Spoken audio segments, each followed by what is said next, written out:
नमस्कार दोस्तों। साहित्य के खजाने से चुनकर आज सुनते हैं रेखा राजवंशी जी द्वारा लिखी कहानी अनंत यात्रा। इकलौते बेटे के पास कई बार सिडनी आ चुके थे। जब भी वे पहुंचते तो बेटा बहू बड़े उत्साह से उन्हें लेने एयरपोर्ट आते। घर पहुंचने पर उनके आराम का पूरा ख्याल रखा जाता। पोता पोती दोनों दादू दादू करते आगे पीछे घूमते रहते। सिडनी में बेटे के घर सारी सुख सुविधाएं थीं। घर में क्लीनर आता, गार्डनर आता, कुक भी आती थी, पर उनकी रोटियां उनकी मॉडर्न बहू ही बनाती थी। 3 महीने में वे बेटे के परिवार के साथ रहने की सारी हसरत पूरी कर लेते थे। बेटा कभी कभी व्हील चेयर में बिठा शॉपिंग मॉल ले जाता, जहां वे अपनी पसंद के सब्जी फल सब खरीद लेते। फिर कॉफी शॉप में बैठकर कॉफी और मफिन भी खा लेते। इस तरह से उनका मन भी बहल जाता। कभी पोती जिद करके उन्हें बीच पर आइसक्रीम खिलाने ले जाती और कभी पोता उन्हें ड्राइव पर ले जाता। बहू बेटे उन्हें नई से नई फिल्म दिखा लाते थे। इस बार भी समय बहुत अच्छा बीत रहा था। खाते पीते टीवी देखते हंसी खुशी में वक्त कट रहा था। परंतु अचानक ये क्या हो गया? दुनिया भर को इस कोरोना महामारी ने कैसे घेर लिया, पता ही नहीं चला। पिछले महीने से ये कोरोना वायरस वुहान में फैल चुका था। ऑस्ट्रेलिया में भी चीन से लौटने वाले कुछ लोग इसकी चपेट में आ गए थे। आगे भी वायरस के संक्रमण का डर था। जितेंद्र नाथ जी की वापसी का टिकट 22 मार्च का बुक था। बहू बेटे ने स्थिति देखते हुए अनुरोध किया, पापा और रुक जाइए, अभी जाना ठीक नहीं रहेगा। पर जितेंद्र नाथ और अधिक रुकना नहीं चाहते थे। उन्होंने वापस जाने का मन बना लिया था। बोले, ज्यादा फिक्र की बात नहीं है बेटा, एक दिन में तो दिल्ली पहुंच ही जाऊंगा, फिर वहां सुप्रिया लेने आ ही जाएगी। अरे डॉक्टर बेटी है मेरी, मेरा ख्याल भी रख लेगी, तुम लोग चिंता ना करो। जितेंद्र नाथ चीफ इंजीनियर की पोस्ट से रिटायर होकर गाजियाबाद के एक आरामदायक घर में रह रहे थे। 2 बच्चे थे। पत्नी शीला की 7 साल पहले मृत्यु हो गई थी। बेटी डॉक्टर थी जो गाजियाबाद में ही प्रैक्टिस करती थी। वही उनका पूरा ख्याल रखती थी। उनका वश चलता तो बेटे को ऑस्ट्रेलिया कभी ना आने देते, परंतु उसकी उन्नति में वे आड़े नहीं आना चाहते थे। सबको अपने सपने पूरे करने का अधिकार है, आखिर है ना। 22 तारीख को सुबह जब बेटा उन्हें एयरपोर्ट छोड़ने आया तो बहुत चिंतित था, पर जितेंद्र नाथ जी बोले, इतनी चिंता मत करो, शाम को पहुंच ही जाऊंगा बेटा। एयर इंडिया की सीधी फ्लाइट थी। बिजनेस क्लास में आराम से बैठ गए। जागते सोते जाने कब फ्लाइट समय पर शाम 5 बजे दिल्ली पहुंच गई। व्हील चेयर असिस्टेंस समय पर आ गई। पर जब वे बाहर निकले तो सारा माहौल कुछ अजीब सा लगा। चारों तरफ अफरा तफरी मची हुई थी। एयरपोर्ट पर बहुत भीड़ थी। इतनी सिक्योरिटी पहले कभी नहीं देखी थी। हर ओर लंबी लाइन थी। जब वे इमिग्रेशन के काउंटर पर पहुंचे तो पता चला कि वे घर नहीं जा सकते। सभी यात्रियों को 14 दिन के लिए सोशल आइसोलेशन में रहना पड़ेगा। सोशल आइसोलेशन क्यों? ऑस्ट्रेलिया में तो कोरोना वायरस इतना फैला भी नहीं है। उन्होंने अफसर से तर्क करने की कोशिश की, पर कोई कुछ सुनने को तैयार ही नहीं था। हार कर बेटे को फोन मिलाया, बेटी से बात की। सबने अपनी जान पहचान के ब्यूरोक्रेट्स और राजनीतिज्ञों से संपर्क करने की कोशिश की, पर कोई फायदा नहीं, कुछ भी नहीं हो पाया। किसी तरह इतना भर हुआ कि 10 घंटे के इंतजार, टेस्ट और अन्य औपचारिकताओं के बाद सुबह के 3 बजे निर्णय हुआ कि उन्हें एक 5 स्टार होटल के एक कमरे में 14 दिन रुकना पड़ेगा। प्राइवेट कार में उन्हें होटल भिजवाया गया। थके हारे जितेंद्र नाथ का भारत आने का सारा उत्साह हवा हो गया। उधर परेशान बेटा बहू, बेटी दामाद सब रात भर जागकर उन्हें सांत्वना देते रहे। पापा, कुछ हो ही नहीं पा रहा है, 14 दिन की ही तो बात है, देखते ही देखते समय निकल जाएगा, हिम्मत रखिए पापा। होटल पहुंचकर थके हैरान जितेंद्र नाथ सो गए। होटल में उनकी दवाइयां, खाना सबका ख्याल तो रखा जा रहा था। मांगने पर मदद भी उपलब्ध थी। सारा परिवार उनसे फोन पर बात करता रहता था। मनोरंजन के लिए टीवी भी था। भारत भर में लॉकडाउन की खबरें आ रही थी। लगता था कि विश्व में जैसे उथल पुथल सी मच गई है। 3 दिन तक तो जितेंद्र नाथ ने हिम्मत से काम लिया, पर फिर वे टूटने लगे। इतना अकेलापन उन्होंने कभी नहीं देखा था, न जिया था। कभी कभी वे ठीक से सो भी ना पाते, रात भर करवटें बदलते रहते। अनजाना भय, वे भीतर ही भीतर मरने लगे। 90 साल की उम्र में यह दिन भी देखना पड़ेगा, सोचा भी नहीं था। 3,500 रुपये रोज का ये सुविधापूर्ण कमरा काटने लगा था उन्हें। अतीत की गलियों में भटकने लगे। कभी माँ सामने आती तो कभी पिता। कभी दोस्त याद आने लगे तो कभी अफसरी के वे दिन याद आते जब पूरा पूरा दिन वे लोगों से घिरे रहते। कभी गोरी चिट्टी लाल बिंदी लगाए रेशमी साड़ी में सजी पत्नी शीला याद आ जाती, जो उनकी पसंद का पूरा ख्याल रखती थी। अगले हफ्ते तक वे अतीत में जीने लगे। फोन पर लंबी बात करना उन्हें अच्छा न लगता। कभी कभी वे खुद से ही बातें करने लगते।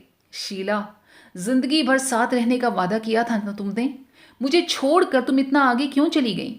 कभी आवाज लगाते, पापा मैं इंजीनियरिंग में सेलेक्ट हो गया। या फिर कभी खुशी से भर जाते और कहते, माँ मैं घर पहुंच रहा हूं, मेरी पसंद का खाना तैयार रखना। मौसम बदल रहा था, हल्का सा जुकाम हो गया। बैठे बैठे दिमाग में आया और बुदबुदाए, कहीं मुझे कोविड तो नहीं हो गया।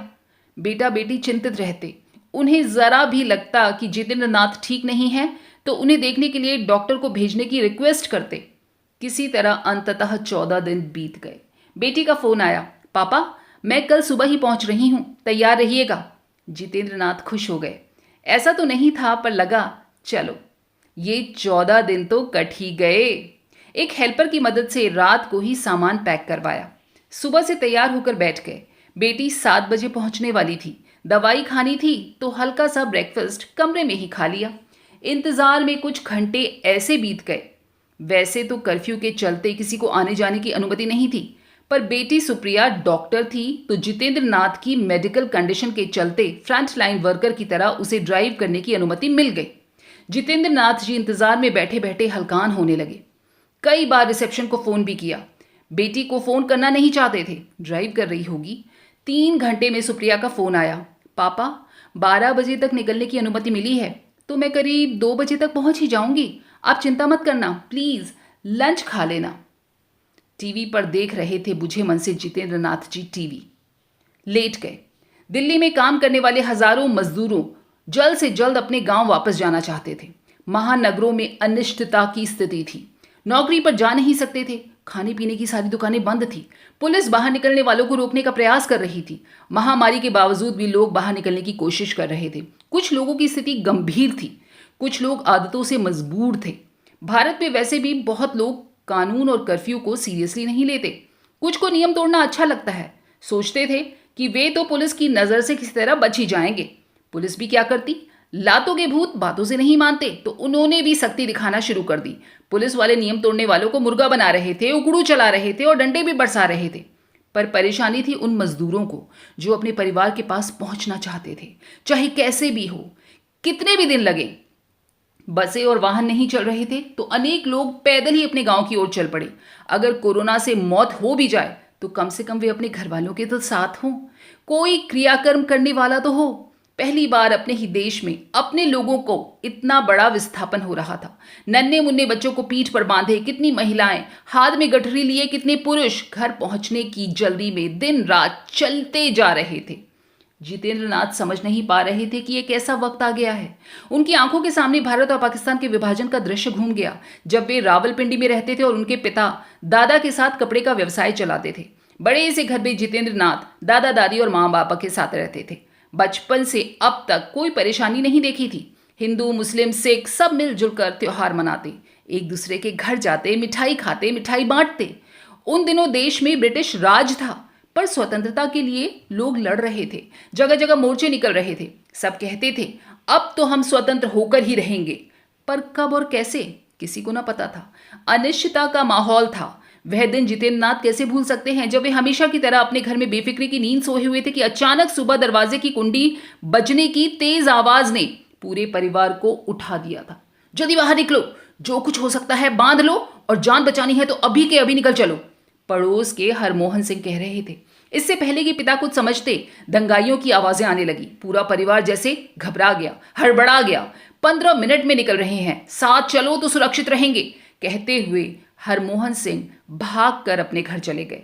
मां ने जल्दी जल्दी जो हो सकता था बांध लिया। बचपन का आंगन छूट गया। रजिया और अनवर के साथ खेले खेल पीछे ही छूट गए। आम और अमरूद के पेड़ रह गए वहीं। जितेंद्र नाथ को अच्छी तरह याद है कि कैसे वे रजिया को आखिरी बार देखना चाहते थे और उसी हसरत से गली में कुछ मिनट के लिए रुके भी थे कि अचानक उनकी बाईं बाह पर किसी ने लाठी से वार किया था। वे तड़प कर रह गए। इससे पहले कि देख पाते, दर्द को महसूस कर पाते, पिता लगभग खींचते हुए उन्हें वहां से भगा ले गए। कंधे पर सामान लादे पूरा परिवार, दादा, दादी, माँ, पिता और जितेंद्र नाथ भारत जाने वालों की भीड़ का हिस्सा बन गए। 2 दिन चलने के बाद लॉरी मिल गई और उसमें बैठकर शरणार्थी कैंप में उन्हें पहुंचा दिया गया। रोज लोगों के जत्थे कैंप में आते, अपना घर आंगन, व्यवसाय, दोस्त, परिवार सब छोड़कर जान बचाने की खातिर भागकर कैंप पहुंचे लोग। सब टूटे, दुखी, गरीब लोग। किसी को लूट लिया गया था, किसी के भाई या पिता का बड़ी बेरहमी से कत्ल कर दिया गया था, किसी की बीवी या बहन की अस्मिता लूट ली गई थी। जितेंद्र नाथ के परिवार की किस्मत अच्छी थी कि जल्दी ही उन्हें सुरक्षित दिल्ली पहुंचा दिया गया। कुछ दिन लाल किले में उन्हें शरणार्थी कैंप में रखा गया। बाद में वे रहने को अमर कॉलोनी में 2 कमरों का घर भी मिल गया। कड़ी मेहनत से पिता ने लाजपत नगर में कपड़े की दुकान खोली। अपना पेट काटकर उन्हें इंजीनियरिंग की शिक्षा दिलाई। अतीत की गलियों में भटकते हुए जितेंद्र नाथ का मन अचानक विक्षुब्ध हो गया। इतने दिनों बाद उन्हें अपनी बाईं बाह में बेपनाह दर्द होने लगा जैसे बाह पर नहीं, दिल पर लाठी पड़ी हो। पुलिस वाले आखिर लाठी क्यों मार रहे हैं? ऐसा कैसे हो सकता है? लोग पैदल चलकर कब घर पहुंचेंगे? सरकार को कर्फ्यू लगाने के पहले सार्वजनिक परिवहन, ट्रेन, बस आदि का तो इंतजाम करना चाहिए था। जितेंद्र नाथ जी ने लगभग 1 सदी जी ली थी। वे घर, गाड़ी, बेटा, बेटी सब कुछ होते हुए भी आज अकेले महसूस कर रहे थे। दोस्त तो अधिकतर धीरे धीरे भगवान को प्यारे हो चुके थे। लोग सोचते हैं अमीरों को दर्द नहीं होता, पर उन्हें कौन समझाए कि अमीर भी इंसान होते हैं, उनका भी दिल होता है, शरीर होता है, भाव होता है। वे भी सुख दुख उसी तरह महसूस करते हैं जैसे गरीब लोग। अगर पैसे से सब कुछ खरीदा जा सकता तो लोग दोस्त न खरीद लेते, खुशियां खरीद लेते, सेहत खरीद लेते, पर ऐसा नहीं होता। जिसके पास जितने ज्यादा पैसे होते हैं ना, वो उतना ही अकेला हो जाता है। तन्हाई को किसी पैसे से नहीं भरा जा सकता। जितेंद्र नाथ ने इन 14 दिनों में जैसे 14 बरस का वनवास भोग लिया था। जाने क्यों अब तक जीवन बेमानी लग रहा था। क्यों आखिर मैं जिंदा हूं? मैं क्यों जिंदा हूं? मेरे जीवन का क्या मतलब है? सोचते सोचते उन्होंने अपनी बाईं बाह को सहलाया। लगा जैसे दर्द पुनः वापस आ रहा है। इसी तरह जाने कब उनकी आंख लग गई। दरवाजे पर ठक ठक की आवाज से उनकी आंख खुली तो देखा खाना आ गया है। थोड़ा लंच खाया। आखिरकार सुबह 5 बजे से जागे हुए बैठे हुए थे। 2 बजे के करीब फोन की घंटी बजी। Mister Jitendra Nath, your daughter is है, प्लीज गेट रेडी। अंततः इंतजार की घड़ियां खत्म हुई। बेल बॉय ने ट्रॉली में उनका सामान रखा। व्हील चेयर असिस्टेंट ने उन्हें बैठने में मदद की और वे होटल की लॉबी में आ पहुंचे। उन्हें ध्यान से कार तक लाया गया। बेटी से मिलते ही आंखें भर आई। उसने सहारा देकर उनको कार में बिठाया। पापा, अब मैं हूं ना, चिंता ना करिए, लाड से उसने उन्हें समझाया। तुरंत बेटे का भी फोन आ गया। पापा, यू डिड इट, पोती कह रही थी। You'll be fine Dadu, don't worry. Car में बैठने के बाद अब जितेंद्र नाथ ने सांस ली। लगा कि जैसे एक लंबी कैद से मुक्ति मिल गई हो। कार की सीट में धंसे हुए सड़क पर लगे पेड़ और नीले आसमान को देखकर आज अरसे बाद उन्हें बहुत अच्छा लगा। औपचारिक बातों के बाद आंखें बंद करके आराम से कार में बैठ गए। 2 घंटे बाद गेट खुलने की आवाज से उनकी आंख खुली। देखा घर आ गया है। Home, sweet home. वॉचमैन ने आकर उन्हें सलाम ठोका। गार्डन में लगे गुलाब और बेले की महक उनकी सांसों में अमृत की तरह भर गई। लॉन में लगी नरम मुलायम हरी घास पर दौड़ने का मन हो आया। उन्हें याद आया कि शीला और उन्होंने बड़े दिल से कोठी बनवाई थी और माली की सहायता से शीला ने क्यारियों में एक एक पौधा बड़ी लगन से बोया था। अचानक उन्हें लगा कि शीला उन्हें बुला रही है। देख क्या रहे हो, अंदर आओ ना। उनके चेहरे पर भी मुस्कुराहट आ गई। गाड़ी पोर्टिको में रुकी। माली, कुक और नौकर ने आकर उन्हें नमस्ते की। उनकी मदद से बेटी ने ध्यान से जितेंद्र नाथ को उतारा। इतनी देर में दरवाजा खोलकर आते पिता की आवाज आई, जीतू आ गया बेटा, ठीक है ना? जितेंद्र नाथ को ऐसा लगा कि वे एक छोटे बच्चे की तरह दौड़कर पिता की गोदी में चढ़ आए। बेटी ने अंदर ले जाते सजे धजे ड्राइंग रूम की आरामदायक कुर्सी पर उन्हें बिठाया तो लगा जैसे मौत और जिंदगी के बीच का फासला तय करके आए हों। और फिर जिंदगी का भरोसा भी क्या, सिर्फ सांस बंद होने और शरीर ठंडा होने के बीच की स्थिति ही तो है मौत। वैसे भी दुनिया भर में हजारों लोग रोज मर रहे हैं इस वायरस से। जिंदगी और मौत पर किसी का नियंत्रण नहीं है। कुर्सी पर बैठे तो उनकी नजर फिर मुस्कुराती हुई पत्नी शीला की फोटो पर पड़ी। उन्हें याद आया कि कभी शीला के चेहरे पर शिकन नहीं देखी थी। आदमी और औरत में यही फर्क है, थोड़े से कष्ट में आदमी परेशान हो जाता है, पर औरत दुनिया भर के गम सीने में दबाए हुए ऊपर से मुस्कुराती रहती है। तभी दूसरी तरफ दीवार पर टंगी फोटो में माँ दिखी। मुस्कुराती हुई माँ उनके पास आई और बोला, बेटा थक गया है ना, आ लेट, चल तेरा सर दबा दूं। और उनके माथे को सहलाने लगी। जितेंद्र नाथ माँ की आंचल में सर रखकर मुस्कुराने लगे और जाने कब उन्हें नींद आ गई। सुप्रिया ने पिता का सर सोफे पर एक तरफ लुढ़कते देखा तो भागी आई। पापा, डैड आप ठीक है ना? देखिए आपको कुछ नहीं होगा, मैं हूं ना, सब ठीक हो जाएगा। कहते हुए उसने उनकी धड़कन टटोलने की कोशिश की, उन्हें हिलाया, सीपीआर देने की कोशिश की, पर जितेंद्र नाथ कहाँ? जाने कब वे जिंदगी और मौत के बीच का फासला तय कर चुके थे। बेले और गुलाब की खुशबुओं में भीगे, लॉन में लगी नरम हरी घास पर दौड़ते, माँ पिता की उंगली थामते, मुस्कुराते हुए, जाने कब वे जिंदगी और शरीर की इस कैद से मुक्त एक अनंत यात्रा पर निकल चुके थे। दोस्तों, कैसी लगी आपको ये कहानी अनंत यात्रा? दिल को छू गई होगी तो नीचे कमेंट करके ज़रूर बताइएगा, और अगर पसंद आई हो तो लाइक और शेयर करने में प्लीज़ कंजूसी मत कीजिएगा। फिर मिलेंगे अगली बार। तब तक अगर चैनल सब्सक्राइब नहीं किया है तो कर लीजिए। स्वस्थ रहिए, मस्त रहिए और अपना ख्याल रखिए। नमस्कार।